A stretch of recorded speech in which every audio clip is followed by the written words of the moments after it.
السلام علیکم ورحمۃ اللہ وبرکاتہ۔ محترم فارغات اور معزز طالبات، آج ہمارا موضوع ہے عشرہ مبشرہ میں سے حضرت ابو بکر صدیق رضی اللہ عنہ۔ جیسا کہ آپ جانتی ہیں، رسول اللہ صلی اللہ علیہ وسلم نے اس دنیا میں کئی ایک صحابہ کو جنت کی بشارت دی وحی کی روشنی میں۔ ان میں سب سے زیادہ مشہور عشرہ مبشرہ ہیں۔ جن 10 صحابہ کو اللہ کے نبی نے اس دنیا میں جنت کی بشارت دی، تو وہ 10 صحابہ یہ ہیں: حضرت ابو بکر صدیق رضی اللہ عنہ، عمر بن خطاب رضی اللہ عنہ، عثمان بن عفان رضی اللہ عنہ، علی بن ابی طالب رضی اللہ عنہ، طلحہ بن عبید اللہ رضی اللہ عنہ، زبیر بن العوام رضی اللہ عنہ، عبد الرحمن بن عوف رضی اللہ عنہ، سعد بن ابی وقاص رضی اللہ عنہ، سعید بن زید رضی اللہ عنہ، اور ابو عبیدہ ابن الجراح رضی اللہ عنہ۔ تو ان 10 صحابہ میں سے آج ہم حضرت ابو بکر صدیق رضی اللہ عنہ کے سلسلے میں چند باتیں معلوم کرتے ہیں۔ آپ کی پیدائش ہجرت سے 50 سال پہلے پیدا ہوتی ہے۔ آپ کی پیدائش ہجرت سے 50 سال پہلے ہوتی ہے۔ آپ کا نام عبداللہ ہے، کنیت ابو بکر ہے۔ والد محترم کا نام ابو قحافہ عثمان بن عامر ہے۔ والد محترم کا نام ابو قحافہ عثمان بن عامر ہے، اور والدہ کا نام سلمہ بنت صخر ہے، جو ام الخیر اس کنیت سے معروف ہیں۔ سلمہ بنت صخر یہ آپ کی والدہ کا نام ہے، صخر صاد خارا، اور ام الخیر یہ آپ کے والدہ کی کنیت ہے۔ رسول اللہ صلی اللہ علیہ وسلم سے حضرت ابو بکر صدیق رضی اللہ عنہ نسب نامے میں سلسلے میں مرہ بن کعب سے ملتے ہیں۔ اللہ کے نبی کے جو دادا کی خاندان کی جو فہرست ہے، تو اس میں مرہ بن کعب جو نام آتا ہے نسب نامہ میں، رسول اللہ کے نسب نامے میں، تو وہاں مرہ بن کعب سے یہ حضرت ابو بکر صدیق رضی اللہ عنہ ملتے ہیں۔ قبیلہ قریش سے آپ کا تعلق تھا، اونچا نسب نامہ آپ رکھتے تھے۔ حضرت ابو بکر صدیق رضی اللہ عنہ کی یہ خصوصیت تھی کہ خاندان قریش اور مکے کے بہت سارے نسب نامے سے آپ اچھی طرح واقف تھے۔ زمانہ جاہلیت میں آپ کا نام عبد الکعبہ تھا۔ زمانہ جاہلیت میں آپ کو عبد الکعبہ سے لوگ جو ہے یاد کرتے تھے، اور رسول اللہ صلی اللہ علیہ وسلم نے عبد الکعبہ کو نکال کر عبداللہ آپ کا نام رکھا۔ آپ کے 2 لقب مشہور ہیں، ایک عتیق آپ کا لقب ہے، اور دوسرا لقب آپ کا صدیق ہے۔ سفر اسراء اور معراج کے موقع پر حضرت ابو بکر صدیق رضی اللہ عنہ نے جو رسول اللہ صلی اللہ علیہ وسلم کی تصدیق فرمائی، آپ کو جو سچ جو ہے بتایا، تو اس پر اللہ کے نبی نے خوشی کا اظہار کرتے ہوئے کہا کہ یہ صدیق ہیں۔ ابو بکر رضی اللہ عنہ مکے میں پیدا ہوئے اور وہیں پر آپ پلے بڑھے۔ کپڑوں کے تاجر تھے۔ جوانی کے مرحلے میں قدم رکھا تو ابو بکر رضی اللہ عنہ نے کپڑوں کی تجارت کی، اور جوانی کے مرحلے میں دور میں آپ نے سب سے پہلے جن سے آپ نے نکاح کیا وہ قتیلہ بنت عبد العزیٰ ہیں۔ قتیلہ قاف تا یا لام ہا، قتیلہ بنت عبد العزیٰ ہیں، جن سے آپ نے نکاح کیا، اور ان سے 2 اولاد ہوئیں، ایک لڑکا ایک اور لڑکی۔ عبداللہ اور اسما یہ دونوں قتیلہ سے ہوئیں۔ اس کے بعد آپ نے نکاح کیا ام رومان بنت عامر سے۔ ام رومان بنت عامر سے آپ نے نکاح کیا، اور ان سے 2 اولاد ہوئیں، ایک لڑکا ایک اور لڑکی۔ لڑکے کا نام عبد الرحمن ہے، اور لڑکی کا نام ماء عائشہ صدیقہ بنت الصدیق رضی اللہ عنہا ہیں۔ قتیلہ سے 2 لڑکے ہوئے، اور ام رومان سے قتیلہ سے 2 اولاد ہوئیں، اور ام رومان سے 2 اولاد۔ قتیلہ سے عبداللہ اور اسما، ام رومان سے عبد الرحمن اور عائشہ۔ اور مکی زندگی میں آپ نے 2 نکاح کیے، قتیلہ اور ام رومان سے۔ اس کے بعد جب ہجرت کے بعد جب مدینہ کا آپ رخ کرتے ہیں تو مدینے میں آپ نے تیسرا اور چوتھا نکاح کیا۔ تیسرا جن سے آپ نے جو ہے نکاح کیا، وہ تیسری خاتون کون تھیں مدینے میں؟ حبیبہ بنت زید ہیں، جن سے ایک لڑکی ہوتی ہے ام کلثوم۔ مدینے میں آپ نے تیسرا نکاح کیا حبیبہ بنت زید سے، اور ان سے ایک لڑکی ہوتی ہیں، ان کا نام ام کلثوم ہے۔ پھر اس کے بعد جو آپ کی چوتھی جو زوجہ محترمہ ہیں وہ اسماء بنت عمیس ہیں۔ وہ اسماء بنت عمیس ہیں جو حضرت جعفر بن ابی طالب رضی اللہ عنہ کی بیوی تھی، اور آپ کی جب شہادت ہوتی ہے جنگ موتا میں تو آپ نے ان سے نکاح کیا، اور آپ کے بعد حضرت علی نے اسماء بنت عمیس سے نکاح کیا۔ تو اسماء بنت عمیس آپ کی آخری اور چوتھی بیوی ہیں، جن سے ایک لڑکے پیدا ہوتے ہیں جن کا نام محمد ہے۔ تو گویا کہ آپ کی کل 4 بیویاں ہیں، کل آپ کی 4 بیویاں ہیں۔ سب سے پہلا نکاح آپ نے قتیلہ بنت عبد العزیٰ سے کیا، اس کے بعد آپ نے ام رومان بنت عامر سے کیا، پھر تیسرا نکاح آپ نے حبیبہ بنت زید سے کیا، اور چوتھا نکاح آپ نے اسماء بنت عمیس رضی اللہ عنہا سے آپ نے کیا۔ حضرت ابو بکر صدیق رضی اللہ عنہ خلقت میں یعنی پیدائش میں دبلے پتلے تھے۔ آپ کے حوالے سے اہل علم نے لکھا ہے کہ آپ ایک دبلے پتلے اور سادے مزاج کے انسان تھے، اور آپ کے اندر اخلاقی ناحیے سے بہت ساری خوبیاں تھیں۔ تاجر تھے تو بڑے امانت دار تھے، وفا شعار تھے، لوگوں کے پاس آپ امین کی حیثیت سے معروف تھے۔ آپ کی امانت و دیانت داری کے چرچے عرب دنیا میں اور دیگر جو ہے علاقوں میں ہوا کرتے تھے۔ اور آپ کی ایک خصوصیت یہ تھی کہ بچپن میں آپ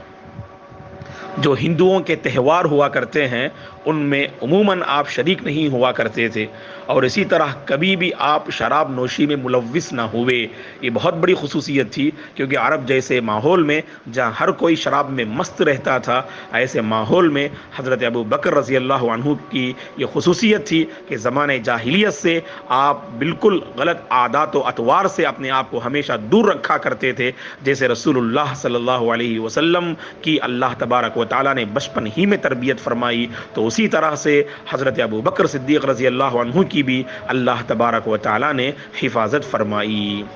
حضرت ابو بکر صدیق رضی اللہ عنہ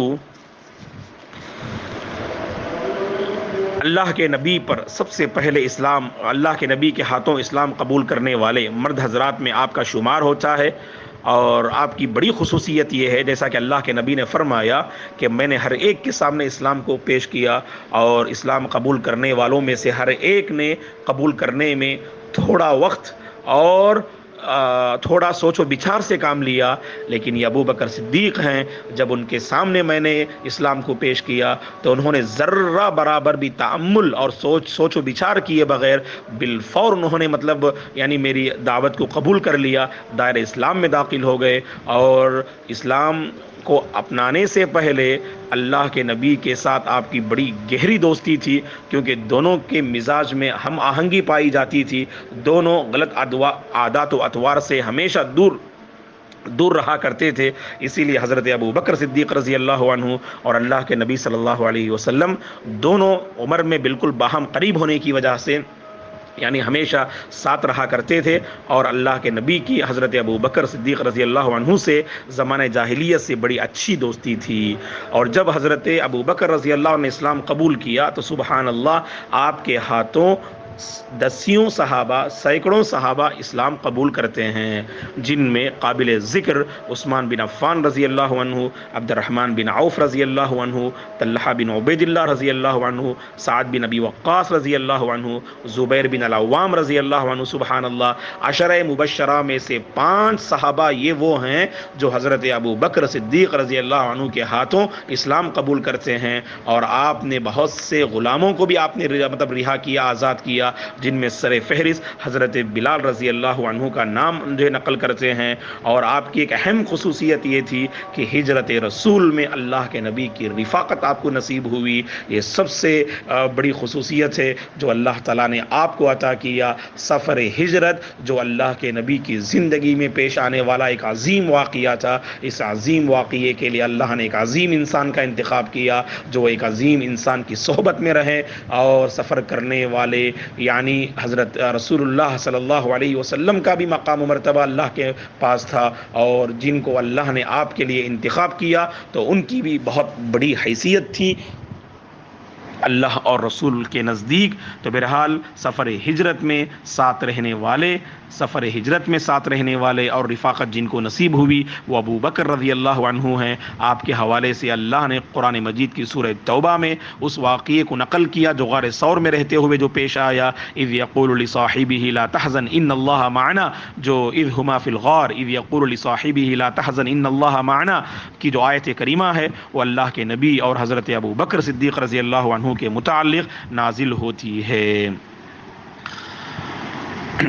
اور اللہ تعالیٰ نے سورہ لیل کی آخری آیات کریمہ میں بھی حضرت ابوبکر صدیق رضی اللہ عنہ ہی کی تعریف کی، جو صرف جو ہے یعنی آخرت کی خاطر اور اپنے دل کو پاک کرنے کے لیے اپنے مال کو اللہ کے راستے میں جو عطا کرتے ہیں، تو یہ حضرت ابوبکر صدیق رضی اللہ عنہ ہیں جن کے متعلق اللہ نے سورہ لیل کی آخری آیات کریمہ نازل فرمائی۔ اور اللہ کی راہ میں خوب جو ہے دینے والے تھے، جتنا کچھ آپ کے پاس ہوتا اللہ کی راہ میں خرچ کرنے میں کبھی آپ پیچھے نہیں ہٹتے، اور ہر معاملے میں آپ دیگر صحابہ سے سبقت لے جاتے، خواہ وہ اخلاقی پہلو ہو، دینی پہلو ہو اور دیگر معاملات ہوں، ہر معاملے میں حضرت ابوبکر صدیق رضی اللہ عنہ سبقت لے جاتے۔ اور اسی لیے ہم دیکھتے ہو مشہور حدیث جس میں اللہ کے نبی نے ایک مرتبہ صحابہ اکرام سے پوچھا کہ آج تم میں سے یعنی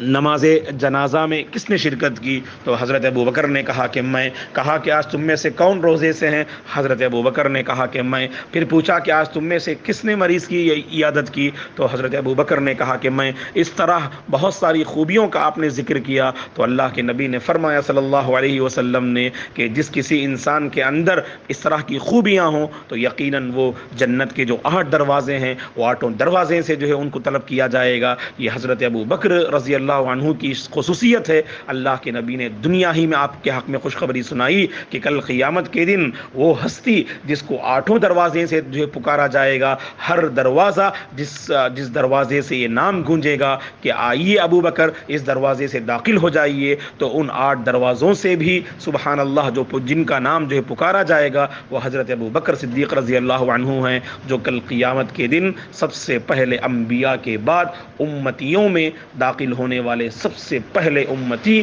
حضرت ابو بکر صدیق رضی اللہ عنہ ہیں، جو آپ کو ملنے والا ایک بڑا عظیم جو ہے مقام و مرتبہ ہے۔ اور آپ دیکھ لیجئے سبحان اللہ کہ اسلام قبول کرنے سے پہلے بھی آپ کے اخلاق اس قدر بلند تھے کہ ہر کوئی آپ کے اخلاق کا معترف تھا، اور اسی وجہ سے جب آپ نے اسلام قبول کیا ابتدائی دور میں کافی مسائل کا سامنا کیا، خود اللہ کے دین پر عمل کرنا بہت مشکل تھا، تو ایک مرتبہ آپ نے سوچا کہ چلو مکے سے نکلتے ہیں، کسی دوسرے مقام پر اللہ کی عبادت کرتے ہیں، اور راستے میں ابن الدغنہ سے ملاقات ہوتی ہے جو مشرک تھا۔ پوچھا حضرت ابوبکر رضی اللہ عنہ سے کہاں جا رہے ہو؟ کہا کہ میں فلاں مقام پہ جا رہا ہوں تاکہ اللہ کی عبادت کر سکوں۔ تو کہا ابن الدغنہ نے مثلک لا یخرج ولا یخرج مثلک لا یخرج ولا یخرج،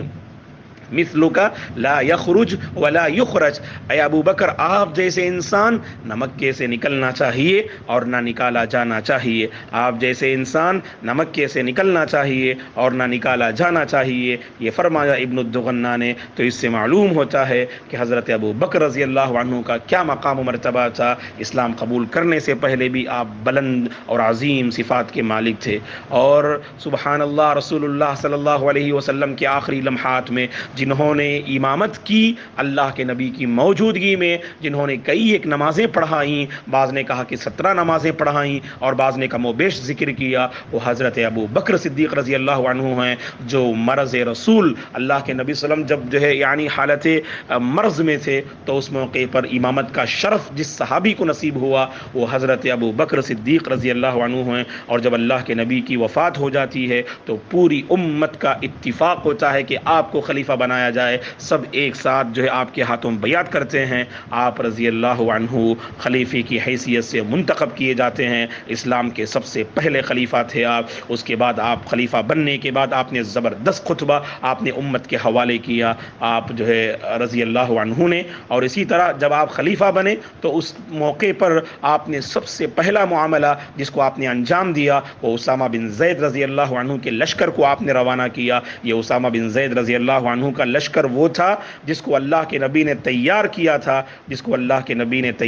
تھا، لیکن اس اسامہ بن زید کے لشکر کو روانہ کرنے میں بعض لوگوں نے رکاوٹیں پیدا کی، سب کا آپ نے مقابلہ کیا اور اسامہ بن زید رضی اللہ عنہ کے لشکر کو آپ نے روانہ کیا، اور اس کی کمانڈری آپ نے اسامہ بن زید جن کی عمر صرف 17 سال تھی آپ نے ان کے حوالے کی۔ تو سب سے پہلا معاملہ جو آپ نے نافذ کیا وہ اسامہ بن زید رضی اللہ عنہ کو آپ نے روانہ کیا۔ آپ جیسے ہی خلیفہ بنے اس وقت بہت سارے فتنوں کا آپ نے مقابلہ کیا، ان میں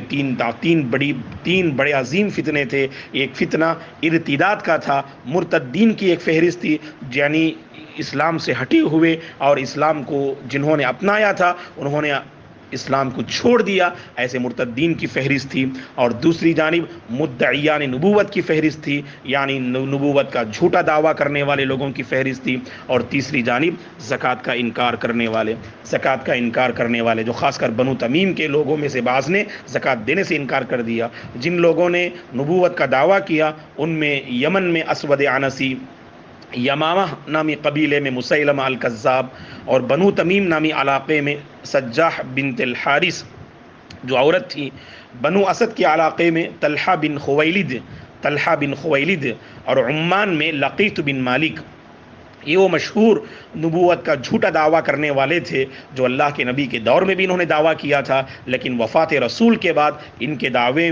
میں اور زیادہ تیزی آئی اور لوگوں کو اس فتنے کی زد میں انہوں نے لینا شروع کر دیا، تو ان کے خلاف حضرت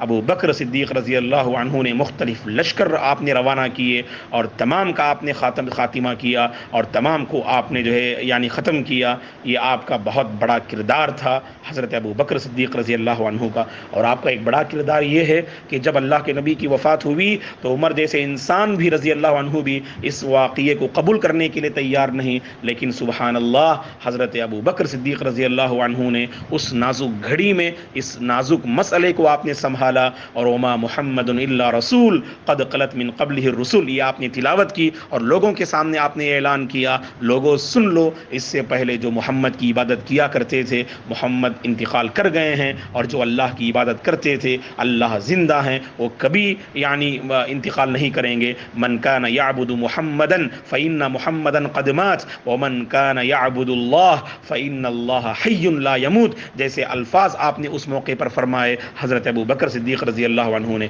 اور آپ کے دور میں جو زبردست کارنامہ آپ نے انجام دیا وہ قرآن مجید کو جمع کرنے کے سلسلے میں، قرآن مجید ایک مصحف میں موجود نہیں تھا اور تمام لوگوں کو ایک مصحف پہ حضرت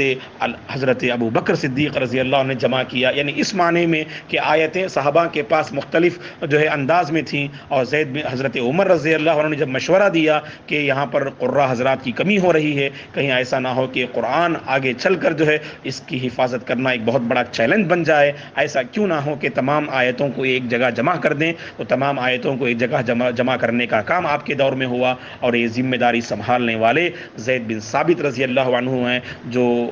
قرآن مجید کے حوالے سے کافی مہارت رکھتے ہیں، تو زید بن ثابت رضی اللہ عنہ کی نگرانی میں یہ بڑا عظیم کارنامہ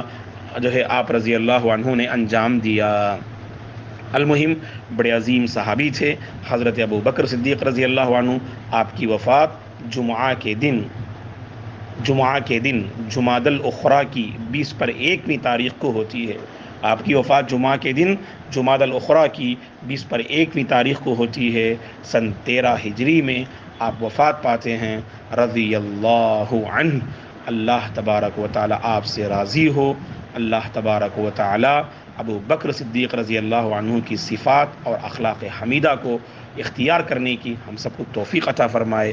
شکراً۔ السلام علیکم ورحمۃ اللہ وبرکاتہ۔